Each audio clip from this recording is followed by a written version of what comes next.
Pesisir selatan Jawa Barat berpotensi tsunami setinggi 34 meter. Pemicu tsunami ini diprediksi akibat terjadinya gempa megatrust sebesar 8,9 hingga 9 magnitudo yang belum bisa diketahui waktunya.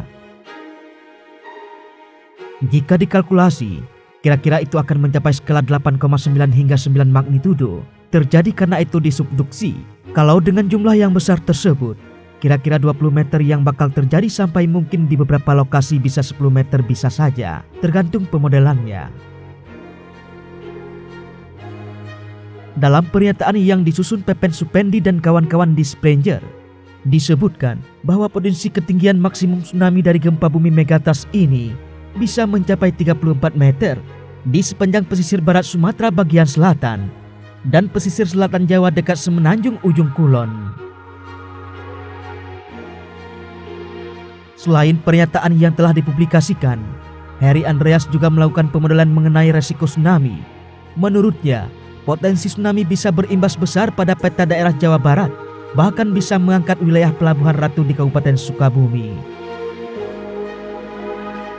Kalau dari data ukuran itu, wilayah Pelabuhan Ratu itu bisa keangkat, berarti kan ada energi besar yang bisa mengangkat suatu daerah. Nah, berarti energi ini ada, begitu ungkapnya.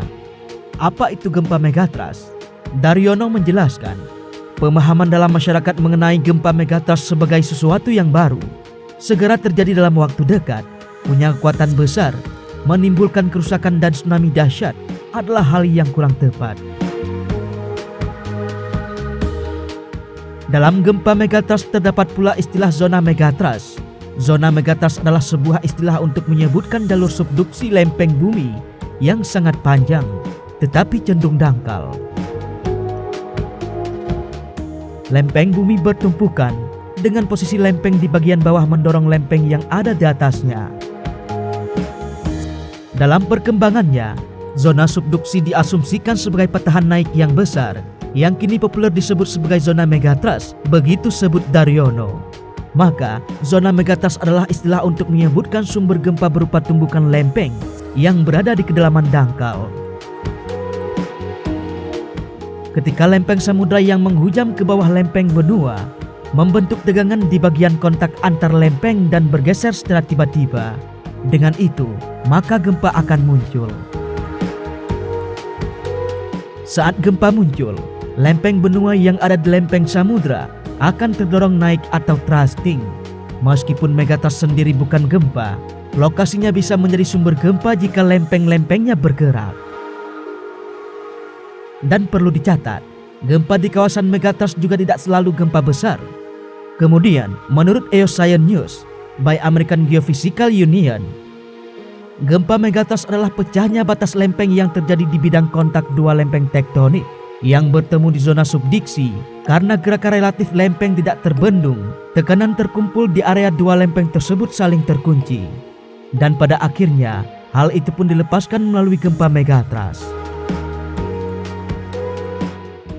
Sumber gempa megatrust sendiri biasanya ada di bawah laut, sehingga sulit mengamatinya dengan rinci menggunakan pengukuran seismik, geodesi, dan geologis.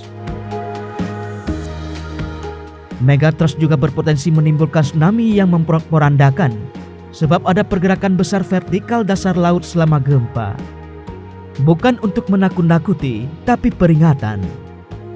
Meskipun demikian, Harry Andreas menyatakan pemodelan dan penelitian ini bukan bertujuan untuk memberikan rasa takut kepada masyarakat. Justru penelitian ini merupakan peringatan awal agar semua pihak menjadi waspada dan menyiapkan sejumlah mitigasi jika bencana tsunami terjadi. Harry juga memberikan saran bagi pemerintah supaya bisa menyiapkan mitigasi bencana. Ia menyebut upaya mitigasi struktural dan non-struktural yang bisa menjadi solusi menghadapi ancaman itu. Mitigasi struktural, kita bisa bangun tanggul tsunami seperti di Jepang, tapi itu kita kayaknya nggak bisa karena cost-nya juga mahal. Berarti kita bisa milih mitigasi non-struktural dengan menyiapkan masyarakatnya paham kalau misalnya ada gempa, mereka sudah harus lari kemana tuturnya. Mitigasi non-struktural bisa dilakukan pemerintah dengan menyiapkan jalur-jalur evakuasi warga yang tinggal di wilayah pesisir. Jalur evakuasi ini harus dipastikan aman ketika memang potensi tsunami puluhan meter tersebut datang menerjang.